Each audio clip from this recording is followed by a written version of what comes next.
Continuamos con nuestra serie de prédicas en el libro de Gálatas y estamos tocando el tema la identidad y la libertad en Cristo. Y antes de poder ver el tema que tengo para ustedes en esta mañana, me gustaría compartirles una anécdota. Hace unos años tuve la oportunidad de participar en un viaje misionero a un pueblo bastante pequeño llamado Chinchil, en Huánuco. El pastor Rubén, no me dejará mentir, él creo que ha tenido la oportunidad de participar también de este viaje misionero. Y este viaje fue toda una aventura porque nosotros teníamos que trasladarnos desde Lima hasta Huánuco en un bus que aproximadamente lo hacía en 16 horas, 16 a 20 horas. Cuando tú llegabas al pueblo, el pueblo se llama Huacarachuco, tú tenías que caminar, bueno, antes obviamente recargar las pilas con un buen desayuno, un almuerzo, porque lo que se venía era aún peor. Tenías que caminar alrededor de 8 a 10 horas, dependiendo, bueno, si tú eras local lo podías hacer en mucho más rápido, pero si no eras local, lo hacías entre 8 a 10 horas. No había la carretera que ahora hay, ahora es mucho más fácil llegar, hay carritos que te pueden llevar hasta el pueblito, pero en aquel entonces no había absolutamente nada. Ahora, cuando tú llegabas al pueblo, tú decías, aquí me quedo, o sea, yo ya no regreso, ¿verdad? Porque las piernas te temblaban horrible. Y una cosa era la ida, otra cosa era el regreso. Recuerdo que cuando fuimos de ida, todos íbamos juntos porque no conocíamos el camino, pero ya de regreso, a mí se me ocurre hacer algo bastante necio. A mí se me ocurre adelantarme, se me ocurre pues avanzar un poco más, porque los hermanos que venían conmigo eran un poco lentos. Y yo era bastante joven, yo tenía aproximadamente 15 años. Y en mi necedad, hermanos, yo decidí adelantarme. Y los hermanos me dieron chance de poder hacerlo.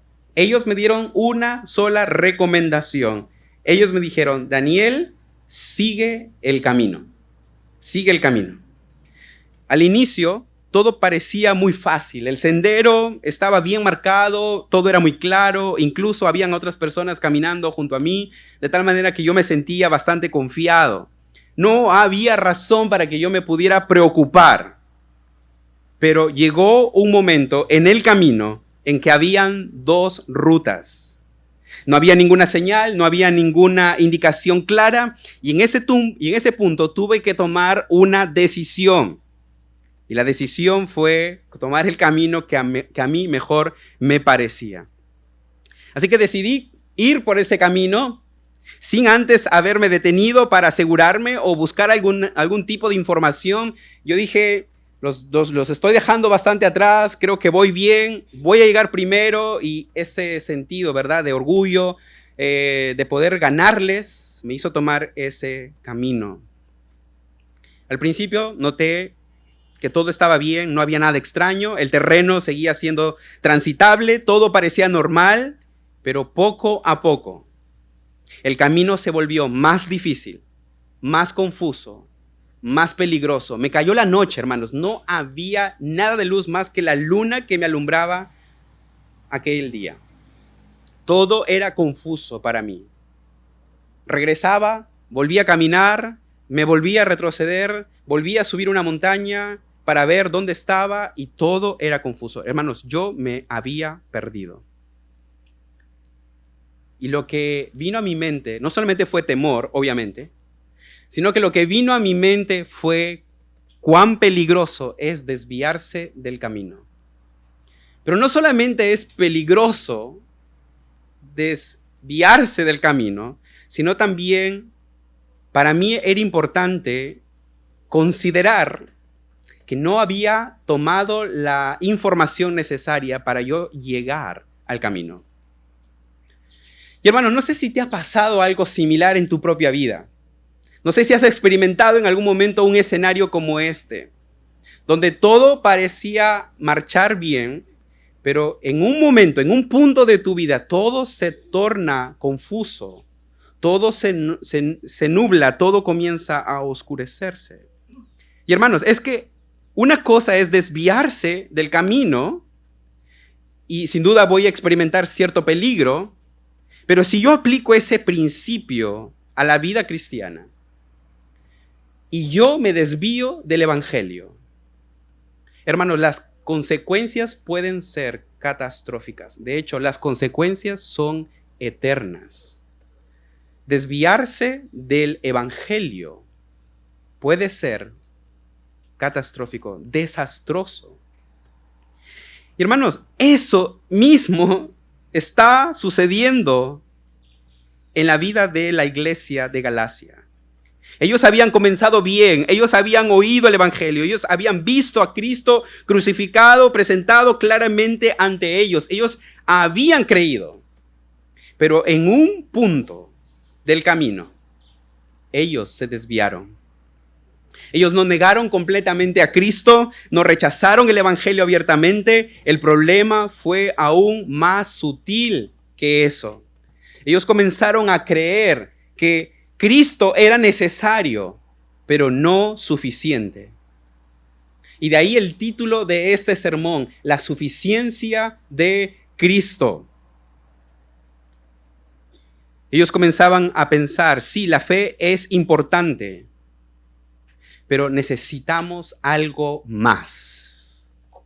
Y en el caso de los judaizantes, este grupo de religiosos, ellos estaban pensando de esta manera: está bien creer en Jesús, pero también necesitamos cumplir con la ley, necesitamos la circuncisión, necesitamos hacer algo más para ser aceptados por Dios. Y esto es un problema, hermanos.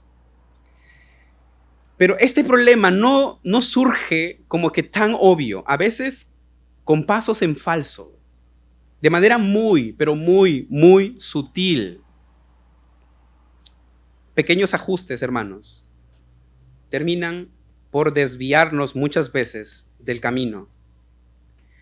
Y hermanos, esto era tan grave que el apóstol Pablo, cuando ve que tanto Pedro como Bernabé han caído en esta presión, en esta simulación, como dice, Pablo tiene que reprender a Pedro duramente, porque era digno. Esta manera de vivir, esta manera de actuar, era digna de condenar, dice la Escritura. A este punto es que llega Pablo.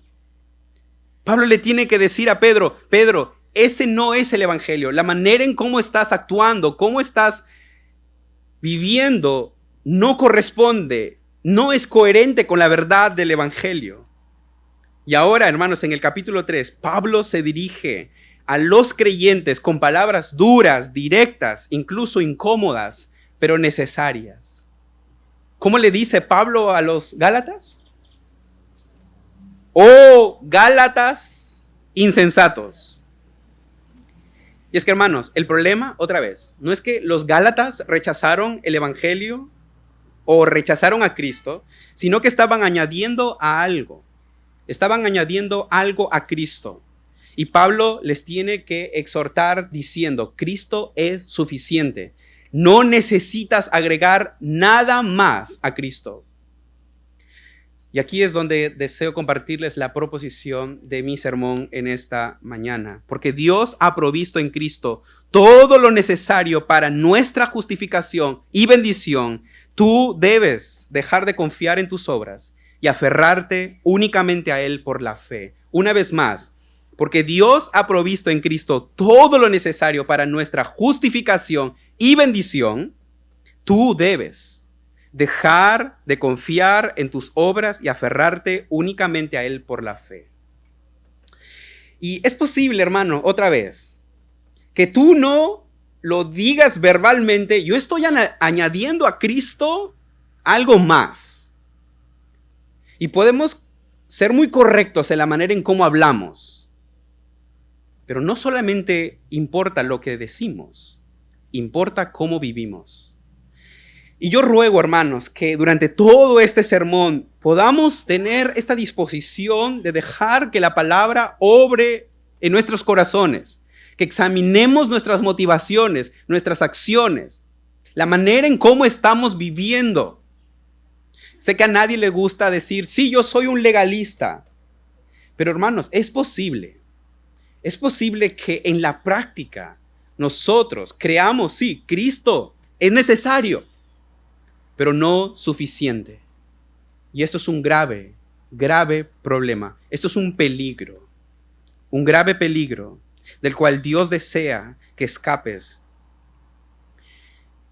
Y hermanos, lo que voy a buscar hacer en esta mañana es responder a esta pregunta que posiblemente tú ya te la has hecho. ¿Qué evidencias tenemos de que Dios ha provisto en Cristo todo lo necesario para nuestra justificación y bendición? ¿Qué evidencias tenemos? ¿Hay alguna evidencia que Dios nos ha dado en la cual nosotros podemos estar completamente seguros de que Dios ha provisto todo lo necesario para nuestra justificación y bendición? Bueno, el texto tiene 4 respuestas y hoy solamente vamos a ver 2. Espero poder llegar a las 2. Quizás solo me quedo en una, pero hay 4 respuestas. La prueba de que Dios ha provisto todo lo necesario se encuentra en la recepción del Espíritu Santo, en primer lugar, del 1 al 5, en la revelación inspirada de las Escrituras, del 6 al 9, en la incapacidad de la ley para justificarnos, del 10 al 12, y por último, en la redención consumada en Cristo, del 13 al 14. Pero ahora solamente vamos a enfocarnos en el primer punto. La evidencia, hermanos, tangible, de que Dios está obrando nos ha provisto todo lo necesario para nuestra justificación y santificación, es porque hemos recibido el Espíritu Santo. Versículos del 1 al 5. Oh, Gálatas insensatos, ¿quién os fascinó para no obedecer a la verdad? A vosotros ante cuyos ojos Jesucristo ya fue presentado claramente entre vosotros como crucificado. Versículo 2. Comienza a introducir este énfasis en la persona del Espíritu Santo. Esto solo quiero saber de vosotros. ¿Recibisteis el Espíritu por las obras de la ley o por el oír con fe? ¿Tan necios sois, habiendo comenzado por el Espíritu, ahora vais a acabar en la carne? ¿Ven ahora la conexión que está haciendo Pablo? Hermanos, debemos reconocer de que los títulos, los capítulos en nuestras Biblias no son inspirados. Nosotros tenemos delante de nosotros una carta. Y vamos a quitar por un momento el capítulo 3 y el título del capítulo 3 para ver qué es lo que Pablo viene argumentando. Pablo ya nos ha dicho en el capítulo 2, versículo 20 en adelante de esta manera: con Cristo estoy juntamente crucificado y ya no vivo yo, mas Cristo vive en mí. Y lo que ahora vivo en la carne, lo vivo en la fe del Hijo de Dios, el cual me amó y se entregó a sí mismo por mí. Versículo 21. No desecho la gracia de Dios, pues si por la ley fuese la justicia, entonces por demás murió Cristo. Y automáticamente Pablo dice: oh Gálatas insensatos, ¿quién os fascinó para no obedecer la verdad? ¿Saben lo que Pablo está haciendo aquí, hermanos? Él acaba de describirnos o de enfatizar la dimensión legal de nuestra salvación, la cual es nuestra justificación, ese veredicto de no culpable en el tribunal del cielo, y ahora introduce otra dimensión igualmente esencial: la obra del Espíritu Santo en nuestras vidas. No son temas separados, sino una evidencia. El tema del Espíritu Santo es una evidencia visible y concreta de que hemos sido aceptados por Dios. Nosotros hemos sido justificados, hemos sido declarados y no culpables. No culpables. Y una evidencia, hermanos, de que nosotros hemos sido aceptados por Dios es que Él mismo ha puesto su Espíritu Santo sobre nosotros. Ser cristianos no significa simplemente tener un derecho legal ante Dios, como si fuera un veredicto frío en el cielo que no tiene nada que ver con nuestra vida diaria en este mundo. No, hermanos. Nosotros vivimos en una fe práctica. lo que Dios nos ha dicho, su declaración legal tiene implicancias en nuestra vida práctica. De tal manera que Dios nos justificó para nuestra santificación. Es imposible separar estas dos cosas. La justificación y la santificación son dos doctrinas que son cardinales, sí, pero que deben ir juntas. Y Pablo nos está diciendo una evidencia de que ustedes han sido declarados justos, no culpables, es que Dios ha puesto su espíritu sobre ustedes. Por esto, hermanos, nosotros debemos de recordar la seriedad de todo lo que Pablo va a decirles. Y Pablo va a usar 4 preguntas retóricas. ¿Qué es una pregunta retórica? Es una pregunta que no demanda una respuesta, porque la respuesta es bastante obvia. Y hermanos, va a parecer que estamos volviendo a lo mismo y que por 40 minutos vamos a estar martillando en el mismo tema, pero es necesario porque cada pregunta retórica que Pablo va a usar tiene el propósito de anclar una verdad que para nosotros a veces es fácil olvidar. Y una tras otra, Pablo va a usar la misma metodología para seguir penetrando nuestros corazones, martillando nuestras mentes y nuestros corazones para que nos quede claro, Cristo es suficiente. Cristo es suficiente. Y Pablo comienza diciendo, oh Gálatas insensatos, oh Gálatas insensatos. Pablo no solo se dirigió a sus lectores por su nombre, sino que también los caracterizó de una manera muy poca halagadora. El término griego es anoetos, que quiere decir literalmente faltos de entendimiento o sin mente. Por eso algunas traducciones pueden traducirlo de manera muy fuerte, como oh Gálatas, tontos, estúpidos o insensatos. Porque esta es la idea en el griego. Es la misma palabra que Jesús usó en Lucas capítulo 24, versículo 21, cuando se refirió a los discípulos que estaban en el camino junto a Emaús, y él le dice a ellos, oh insensatos y tardos de corazón para creer todo lo que los profetas han dicho.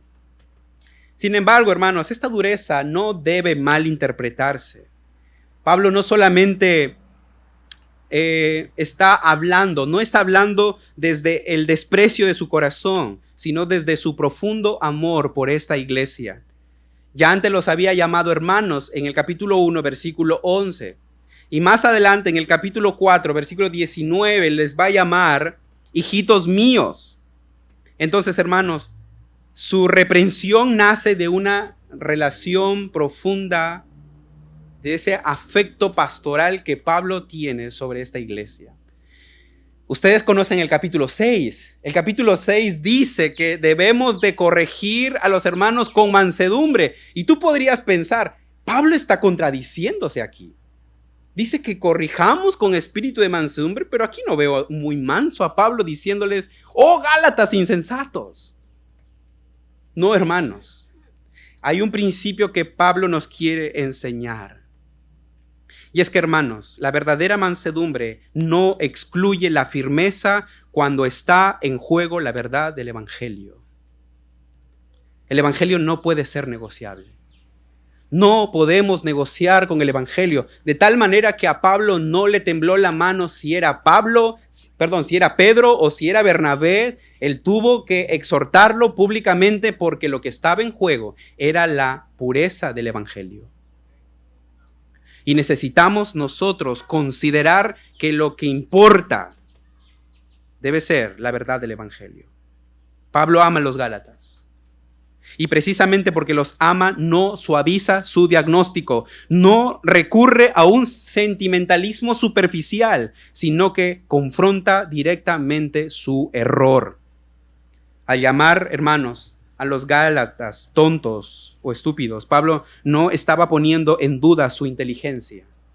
Nadie puede negar, hermanos, que cuando tú lees la carta a los Gálatas, debes tener por lo menos un entendimiento muy claro de todo para conectar las cosas que Pablo está conectando. De hecho, el lenguaje que Pablo usa en los Gálatas es fuerte, es profundo, al punto de que hay cosas difíciles de poder interpretar dentro de esta carta. Entonces, Pablo no está menospreciando el coeficiente intelectual de estos hermanos.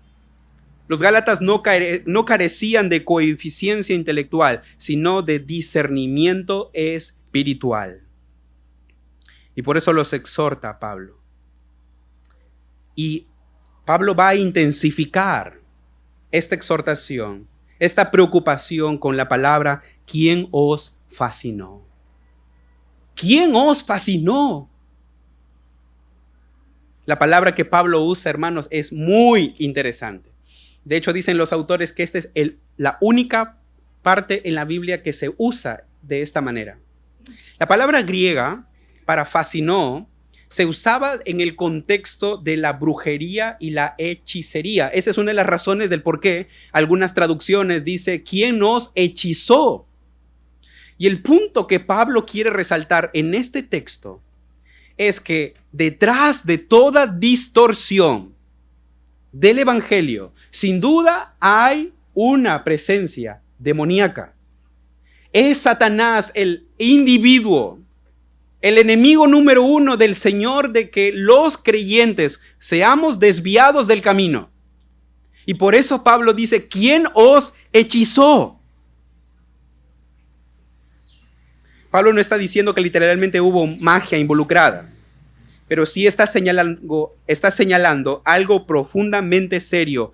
Lo que está ocurriendo en los Gálatas no es un simple error intelectual, es un engaño espiritual.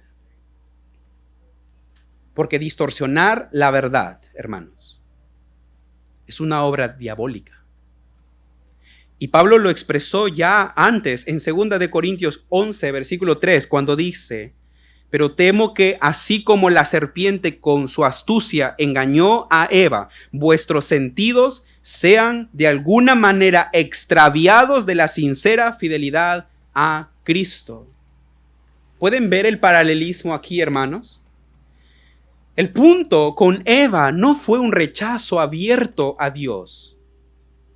El punto es que ella fue engañada y así también los Gálatas estaban siendo engañados. Ellos no estaban negando abiertamente a Cristo, pero sí sutilmente estaban siendo desviados de una devoción pura y sencilla a Él. Y aquí hay una advertencia muy clara para todos nosotros, hermanos. Cada vez que el evangelio es distorsionado, diluido, o se le añade algo, no es algo trivial. Es parte de un engaño más profundo, porque Satanás no siempre trabaja alejándonos completamente de Cristo. Muchas veces trabaja llevándonos a creer en Cristo más algo más. Y ese algo más es lo que termina desviándonos del Señor. Eso algo más que nosotros le añadimos allí en nuestras propias vidas. Y por si fuera poco, hermanos, esta indignación santa que Pablo está sintiendo tiene mucha razón, porque hay algo tan evidente en la vida de estos Gálatas, y es que el evangelio fue presentado con bastante claridad.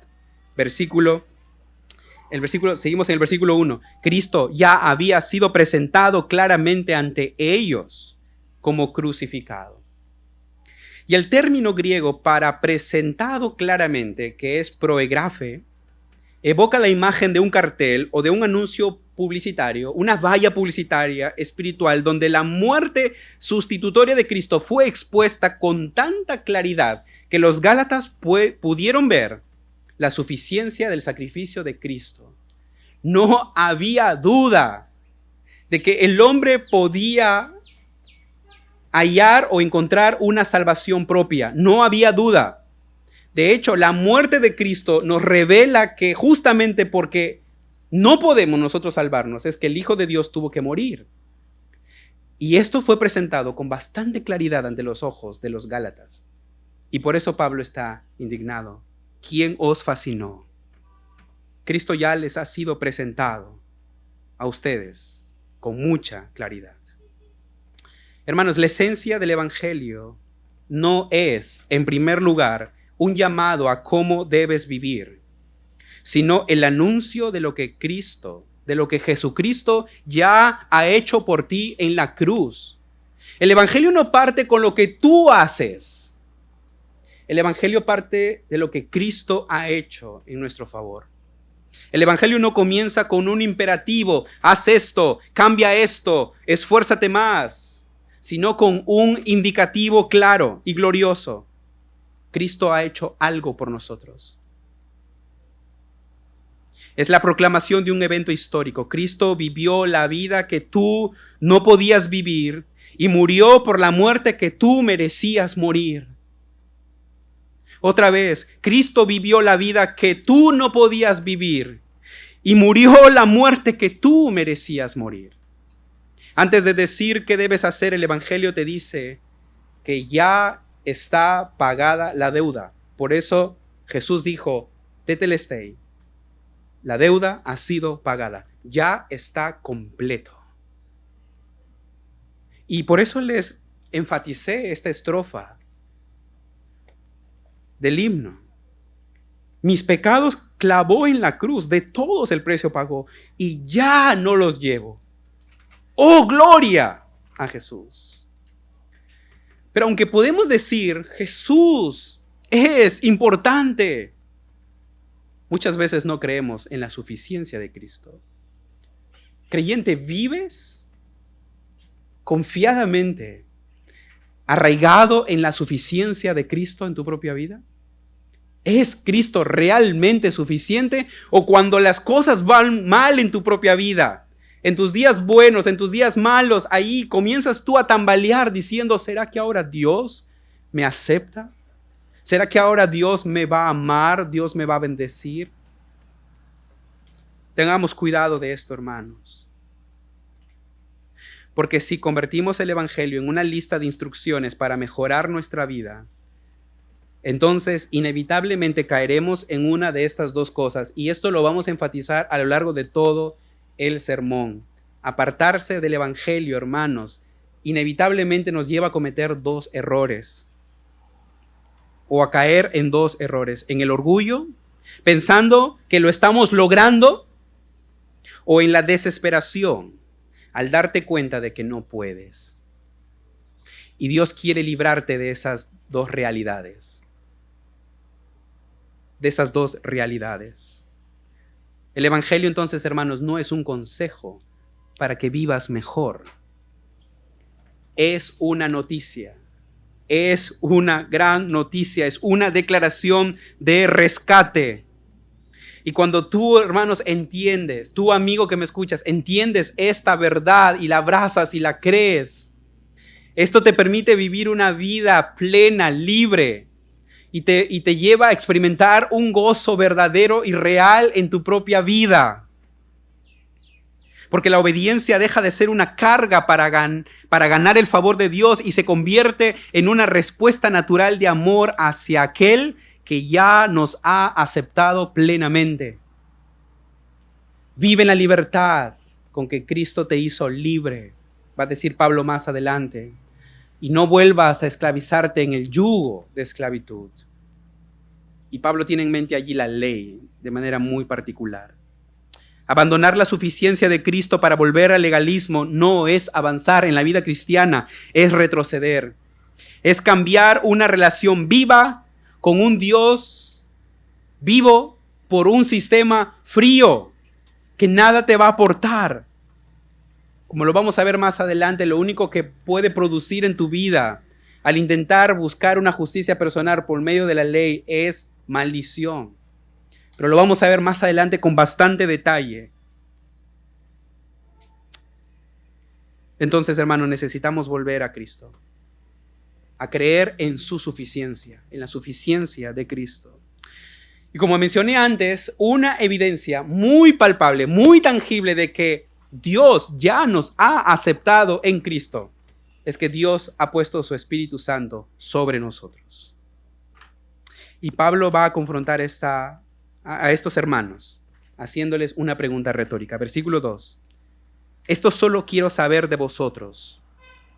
¿Recibisteis el Espíritu por las obras de la ley o por el oír con fe?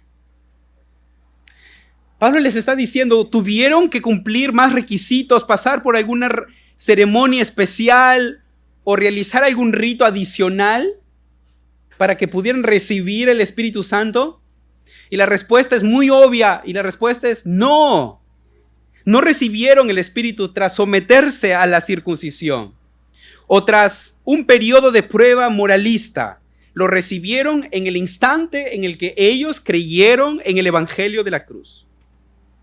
Por lo tanto, si la mayor bendición posible, que es haber sido aceptado por Cristo y ser el objeto de la morada del Espíritu Santo, se otorga mediante la fe, es ilógico, hermanos, suponer que las bendiciones menores o el progreso espiritual de nuestra transformación dependa ahora de nosotros o del cumplimiento de la ley.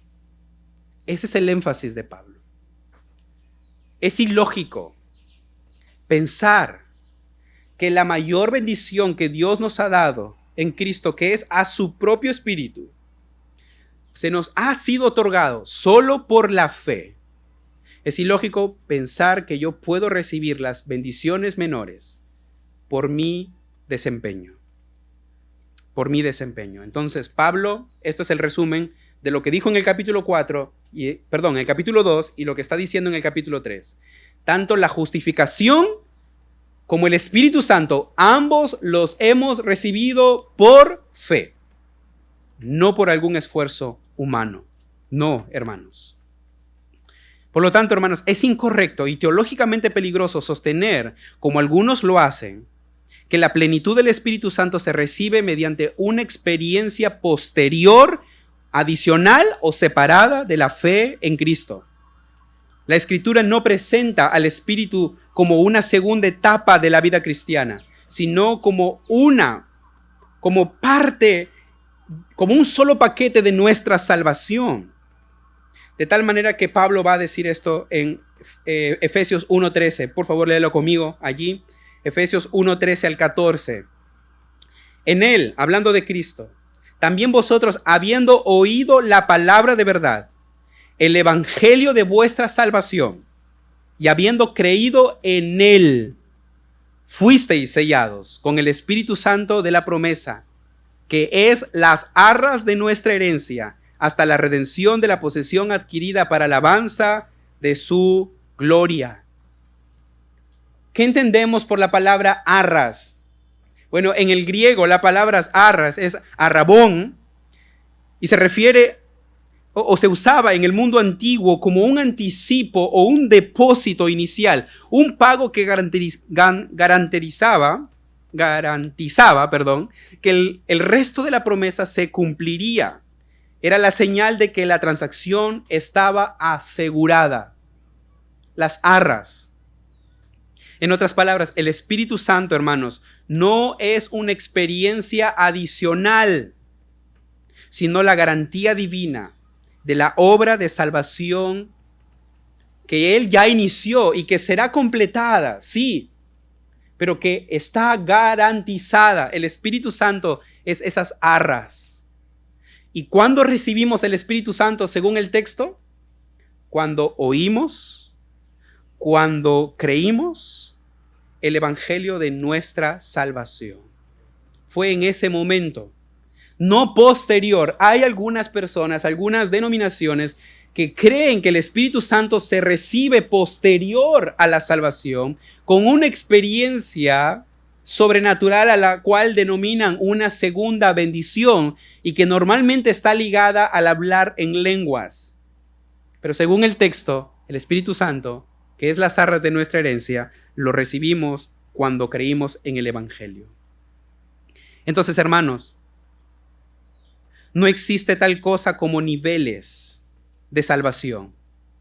No existe una segunda bendición o una experiencia más profunda. No hay cristianos de segunda categoría, cristianos que han recibido el Espíritu y cristianos que no han recibido el Espíritu. O lo tienes o no lo tienes. Y si no lo tienes, dice Pablo, no eres de Él. Pablo no dice, ¿hiciste la oración del pecador?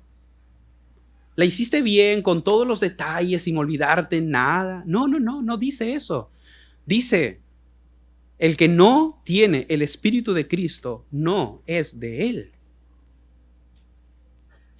Ahora, yo sé que muchos enfrentan ansiedad sobre este tema de si tengo o no al Espíritu Santo. Muchos creyentes viven con la pregunta, ¿será que realmente tengo el Espíritu? Especialmente cuando sus emociones son variables o su vida espiritual se siente muy débil. La pregunta es, ¿cómo sabemos que tenemos el Espíritu de Cristo? ¿Cómo sabemos? Algo muy práctico que acabamos de leer es si tú has creído en el Evangelio, tú puedes tener la certeza de que tienes el Espíritu de Cristo. Hay otras evidencias, claro, pero el texto nos está afirmando y yo tengo que creer las palabras del Señor. Él me ha dicho que si yo creo en el Evangelio, yo puedo tener el Espíritu Santo. Otras evidencias, hermanos, es que existe una convicción de pecado delante de Dios. Cosas que antes no teníamos. Ahora tenemos afectos profundos y reales por Dios, por las cosas de Dios, por la familia de Dios. Pero en esencia, hermanos, Pablo responde con el lenguaje del sello y las arras. El Espíritu no es evidencia de lo que tú sientes, sino de lo que Dios ha prometido. Y si Dios lo ha prometido, yo lo tengo que creer. Esto significa que la seguridad del creyente no descansa en un desempeño espiritual, sino en la fidelidad de Dios que nos ha sellado con las arras, con ese anticipo. Y Pablo añade algo más en el versículo 3. ¿Tan necios sois? La palabra necio sigue siendo la misma que usó en el versículo 1. ¿Tan necios sois? Habiendo comenzado por el Espíritu, ¿ahora vais a acabar por la carne? Hermanos, no sé si tú te has dado cuenta, pero hay algo aquí que resulta bastante llamativo. Pablo cambia el lenguaje, porque hasta ahora ha sido la fe versus la ley. Pero ahora Pablo cambia el lenguaje.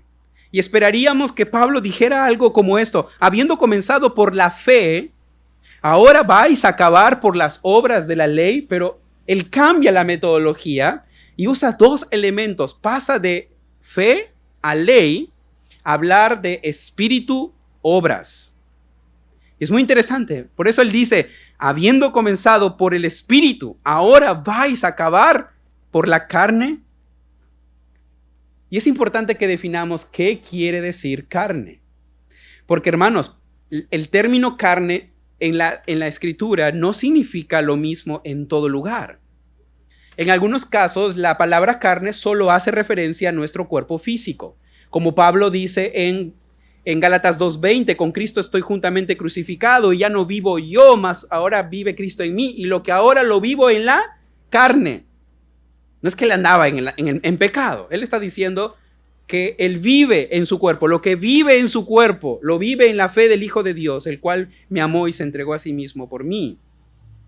Pero la palabra carne, hermanos, en otros contextos, apunta a algo más profundo. Se refiere a nuestra naturaleza caída, a ese viejo yo que vive en independencia de Dios y que no quiere someterse a Él, y que confía en sí mismo. Es ese yo carnal que se caracteriza por una autosuficiencia espiritual. Es una vida que en el fondo dice, no necesito a Dios, puedo hacerlo por mi cuenta. No necesito a Dios. Yo puedo alcanzar la salvación por mis propios méritos. Ahora bien, esa independencia, hermanos, no siempre se manifiesta de la misma manera.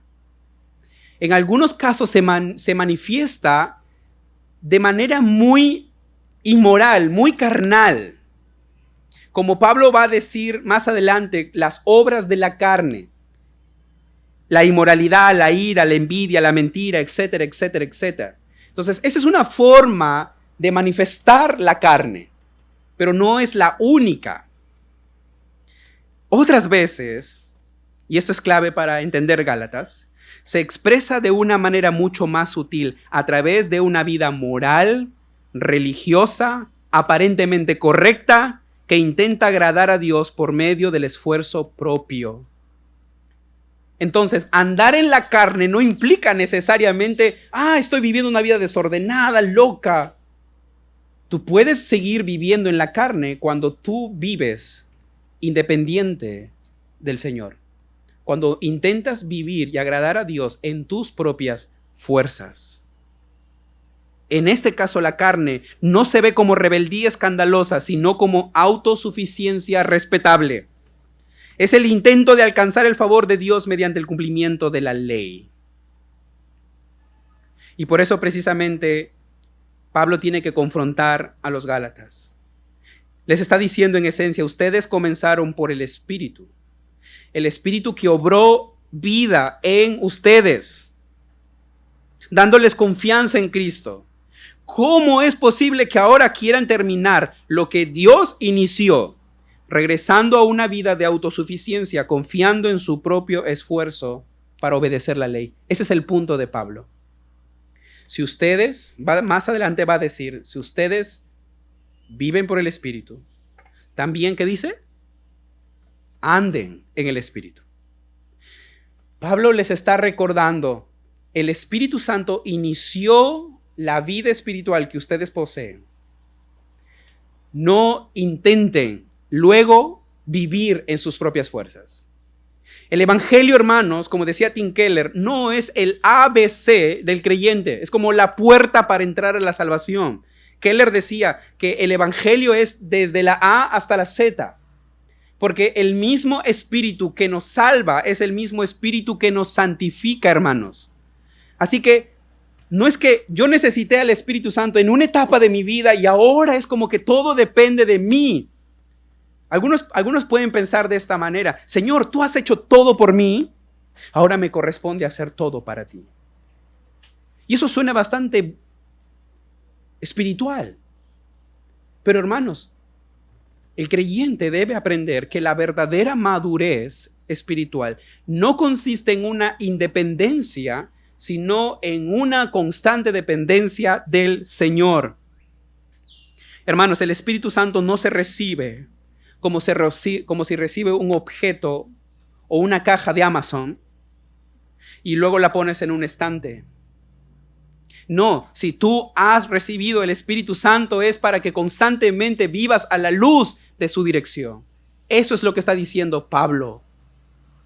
Entonces, creyente, no vivas en tus propias fuerzas. Pablo le decía a Timoteo, tú pues, hijo mío, esfuérzate, sí, pero ¿dónde? En la gracia que es en Cristo Jesús. Necesitamos depender constantemente del Espíritu Santo. Hermanos, en la vida física, la madurez suele medirse por la independencia. Un niño depende de sus padres en todo, pero a medida que crece, aprende a valerse por sí mismo. Y consideramos que alguien ha madurado cuando ya no necesita de ayuda constante, cuando puede sostenerse por sí solo, ¿verdad? Ahí decimos, esa persona ha madurado. Pero en la vida cristiana es exactamente lo opuesto. No es que tú eres maduro cuando dices, Señor, a ver, déjame hacerlo solo, ya he crecido, ya tengo 20 años en la iglesia, he sido líder, no necesito, Señor, de ti, por favor. No, en la vida espiritual es al revés. Es cuanto más necesitas reconocer tu propia naturaleza caída o tus luchas, en tu hombre interior, diciéndole, Señor, te necesito de ti, necesito constantemente de tu obrar en mi vida. El creyente maduro piensa que necesita a Dios, no solamente al principio, sino durante todo el camino. Todo el camino. El creyente maduro sabe que lo necesita absolutamente. Por eso Juan dice, porque separado de mí, nada, a ver, repítalo conmigo, nada podéis hacer. Yo soy la vid, vosotros los pámpanos. El que no permanece en mí, dice, no puede llevar fruto, porque separado de mí, nada podemos hacer. Nada, hermanos. Entonces necesitamos recordar nuestra continua dependencia del Señor. No hay ni un solo día, ni un solo minuto en el que tú puedas decir, Señor, no te necesito. Dame chance de afrontar este problema, esta situación, con la sabiduría que tú mismo me has dado, Señor. No. Necesitamos constantemente de Él. Por eso Pablo más adelante va a decir otra vez, si vivimos por el Espíritu, andemos también por el Espíritu. Versículo 4. Dice Pablo, tantas cosas habéis padecido en vano, si es que realmente fue en vano. Y hermanos, aquí es donde Reina Valera no nos ayuda a entender un poco el sentido del texto. Porque la palabra padecer, automáticamente la idea que viene a nuestra mente es el padecer algún tipo de experiencia negativa, dolorosa. Pero esa no es la única implicación. La palabra padecer que se usa en este versículo tiene también la connotación general de una experiencia. Entonces, ¿qué determina si es una experiencia negativa o es una experiencia positiva? Lo que determina el significado de la palabra es el contexto. Y Pablo viene hablando de lo que Dios ha hecho. Dios nos ha dado su Espíritu. Y más adelante va a decir que Él sigue suministrando el Espíritu y que Él sigue haciendo maravillas por medio del Espíritu. Entonces, Pablo está hablando aquí de la experiencia de todo lo que implica vivir en Cristo. Hemos recibido el Espíritu, el Señor sigue suministrando su Espíritu y el Señor sigue haciendo milagros por medio del Espíritu. Y Pablo dice, todo esto que ustedes han experimentado en Cristo, ¿lo van a desechar por intentar vivir en sus propias fuerzas? ¿Van ahora a dejar de confiar en aquello por lo cual recibieron todo esto? ¿Van a sustituir la fe por las obras? ¿Van a cambiar al espíritu por la carne? Y otra vez, recuerden, esto es una pregunta retórica y Pablo tiene el propósito de golpear sus mentes diciéndoles, no, hermanos. La vida cristiana debe continuar exactamente como comenzó, descansando en la fe, ¿sí? Dependiendo del Espíritu Santo, sí. La vida cristiana se vive por fe, se recibe por fe, se vive por fe. Y vamos al final de la carrera a recibir todo por fe. Y Pablo está diciendo, vivan de esta manera. Ellos habían sido testigos del poder de Dios, hermanos. Ellos habían visto el obrar de Dios una y otra vez en sus propias vidas. Versículo 5, ¿qué dice? Aquel pues que suministra el Espíritu y hace maravillas entre vosotros.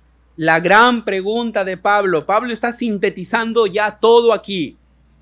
La gran pregunta es, ese suministro del Espíritu, ese obrar, las maravillas del Espíritu entre ustedes, Pablo dice, ¿lo hacen por las obras de la ley o por el oír con fe? El oír con fe. Hermanos, cada pregunta debe golpear nuestro corazón también. ¿Cómo estamos viviendo delante de Dios? Debemos de examinar nuestras vidas y decir, ¿cómo llegué a Cristo? ¿Fue por las obras de la ley? Y la respuesta es no. Y si la respuesta es por la fe en Jesucristo, así debemos mantenernos hasta el fin. Ese es el punto que Pablo constantemente está enfatizando en esta porción. Ahora, vamos a una segunda a un segundo punto, y con esto vamos a terminar. Recuerden que estamos nosotros respondiendo a una pregunta. ¿Qué evidencias tenemos de que Dios ha provisto en Cristo todo lo necesario para nuestra justificación y bendición? La primera evidencia es que hemos sido receptores del Espíritu Santo. Pero hay una segunda evidencia. Y no solamente se trata de la experiencia, sino como Pedro va a decir en su epístola, tenemos la palabra profética más segura, la cual hacemos bien en estar atentos. Y por eso Pablo nos va a llevar a la segunda evidencia y nos va a llevar a la revelación inspirada de las Escrituras. Lo que Pablo les va a decir es, hey, lo que yo les estoy compartiendo ahora no es algo nuevo. Esta verdad de que el hombre es justificado por la fe, ya Dios lo dijo hace mucho tiempo atrás. Y toma como referencia a Abraham. Y lo hace, hermanos, intencionalmente, porque ¿quién era Abraham para los judíos? Era una autoridad, era una persona de renombre que tenía mucho peso. Y mira lo que dice los versículos 6 al 9. Así Abraham creyó a Dios y le fue contado por justicia. Sabed, por tanto, que los que son de la fe, estos son hijos de Abraham. Y la Escritura previendo, miren hermanos, esto es maravilloso. La Escritura previendo que Dios había de justificar por la fe, ¿a quién? ¿Están conmigo, hermano? A los gentiles, dio de antemano la buena nueva a Abraham. Esto es lo precioso, hermanos, del plan de Dios. Nosotros vemos una escena a la vez. Dios ve la película completa en el mismo momento, en el mismo instante. El Señor preveyó la salvación de los gentiles y por eso es que les revela esta verdad a Abraham, diciendo, en ti serán benditas todas las naciones. De modo que los que son de la fe son bendecidos por el creyente Abraham. Hermanos, los judaizantes utilizaban a Abraham como su argumento más fuerte para afirmar que la circuncisión era necesaria para agradar a Dios y ser aceptados por él.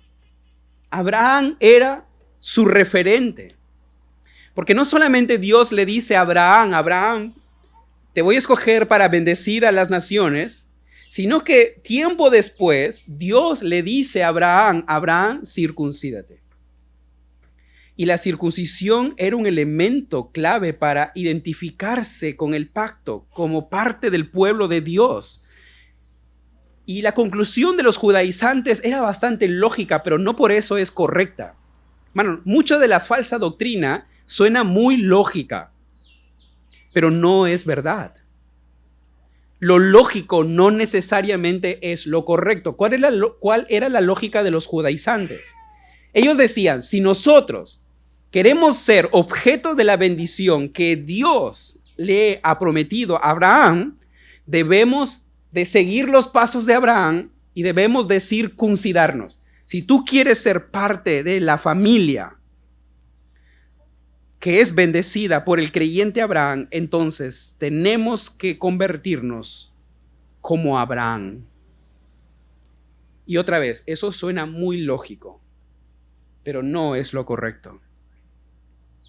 Pablo responde mostrando que ese razonamiento es incorrecto. Pablo está citando aquí Génesis 15:6 y a través de esta cita Pablo les está recordando que Abraham fue declarado justo simplemente porque creyó a Dios. Porque creyó a Dios. Es decir, la justificación ocurrió mucho antes de que existiera la circuncisión como mandato.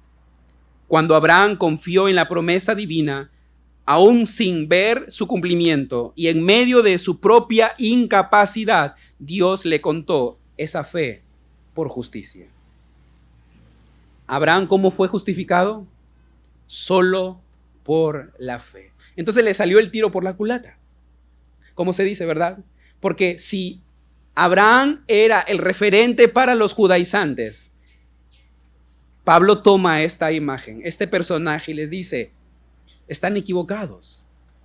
Abraham no fue justificado porque se circuncidó. Abraham fue circuncidado porque le creyó a Dios. Esto demuestra con claridad que la circuncisión no fue el medio de la justificación, sino una señal posterior de una realidad ya establecida por la fe.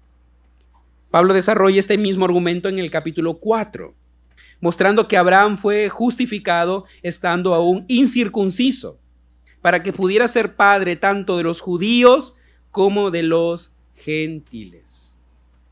Entonces hay una verdad que Pablo quiere dejar plasmado en la mente de sus oyentes. Ahora, ¿cómo esto se aplica a nosotros?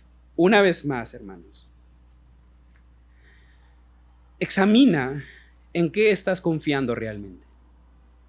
Yo te animo a que puedas examinar tu propio corazón. Examina en qué estás confiando realmente.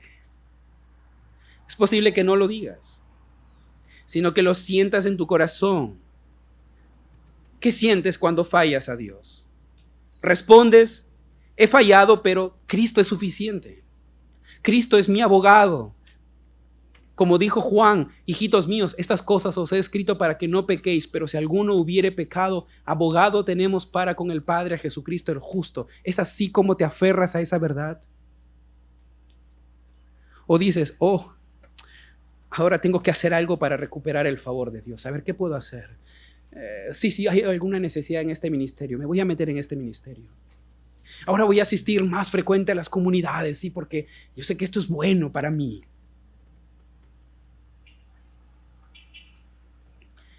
Si sientes que necesitas compensar a Dios, entonces, sin darte cuenta, estás confiando en tus obras.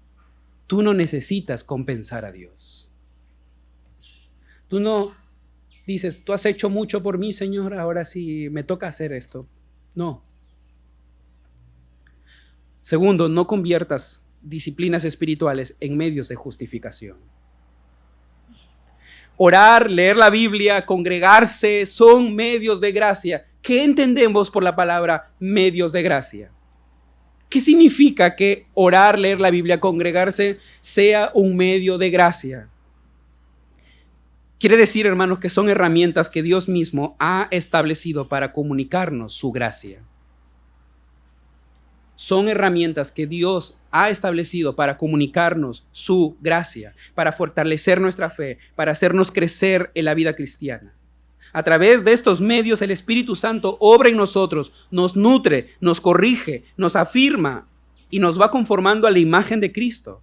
Pero es importante entender esto con claridad. Estos medios no fueron diseñados para ganarnos el favor de Dios.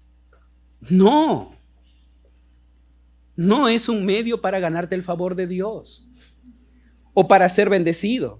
¿Te ha pasado, hermano, que por ahí se te pierde el celular, te roban en el carro, te botan del trabajo y tú dices, ahora entiendo por qué me ha pasado esto?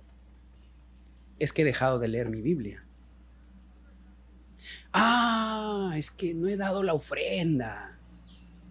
3 meses me la he guardado. No he dado. Ahora entiendo por qué se me cayó la billetera gorda. El Señor me ha quitado lo que le pertenece, todavía decimos, ¿no? El Señor me ha quitado. Y comienzo a dar para que ahora Dios me dé. Y por ahí viene un hermanito que está creciendo en la fe y te dice, mira, si te han robado tu iPhone 5, Dios quiere darte un iPhone 15. ¿Les ha pasado? Y aunque parece chistoso, hermanos, pensamos que Dios nos debe compensar lo que nosotros estamos haciendo por Él. Como si le estuviéramos haciendo un favor a Dios. Cuando en realidad, hermanos, si Dios decide bendecirte, es por gracia. Él probó al creyente Job, no porque él había hecho algo bueno o algo malo. Dios simplemente quiso probarlo. De tal manera que también la bendición que Job recibe al final de la prueba no es porque Job salió victorioso, es porque Dios es bueno. Hermanos, Dios decide bendecirte a pesar de tu pecado. ¿Sabes por qué? Porque Él es bueno.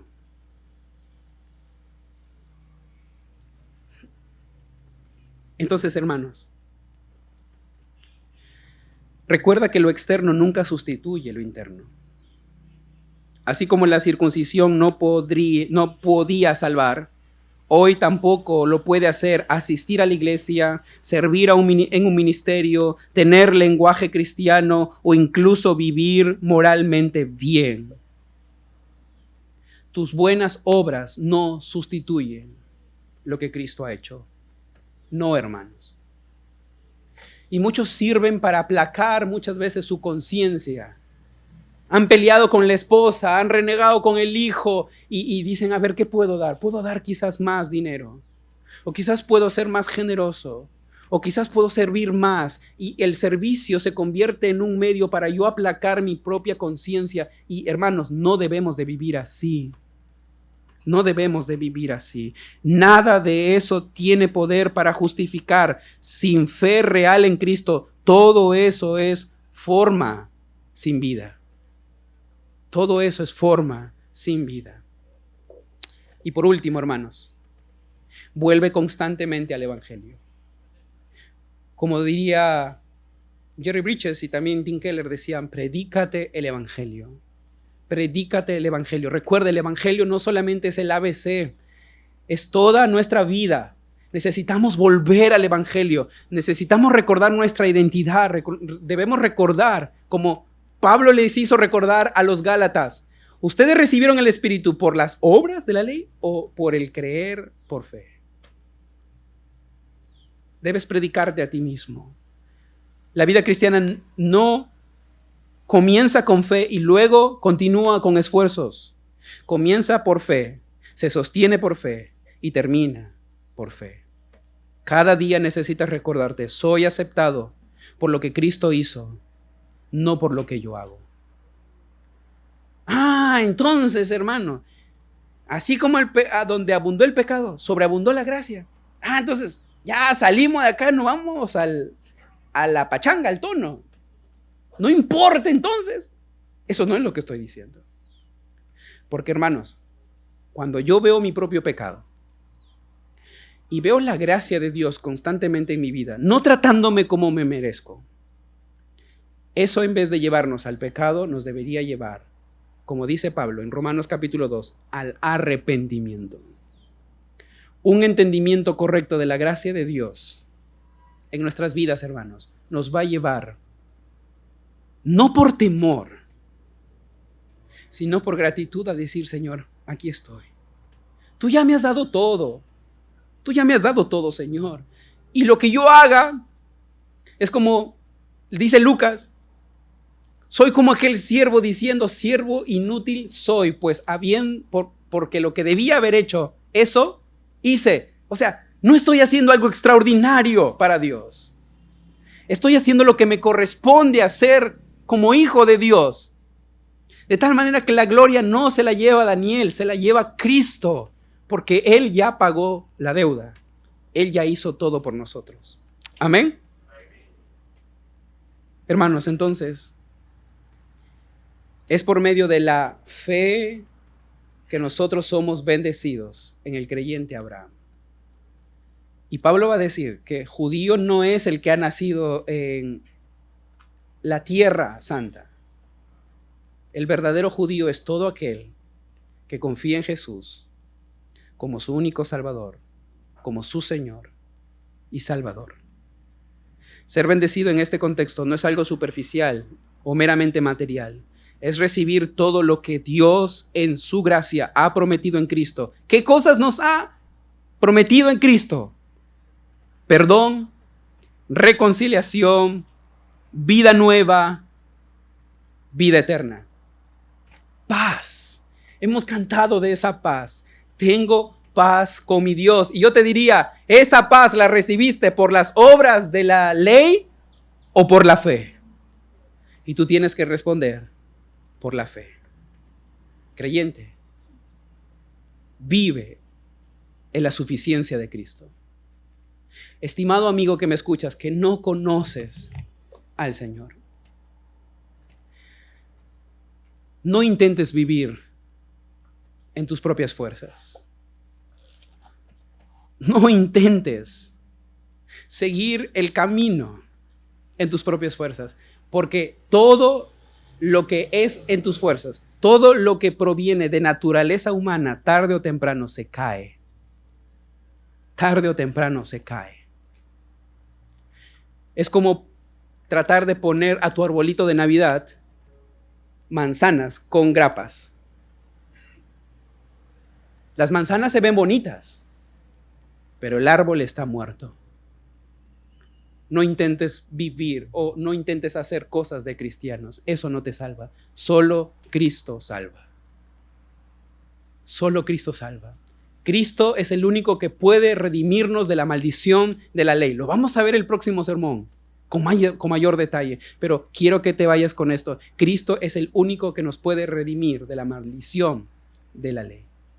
Cree en Jesús, corre a Jesús, cree en su suficiencia. Oremos.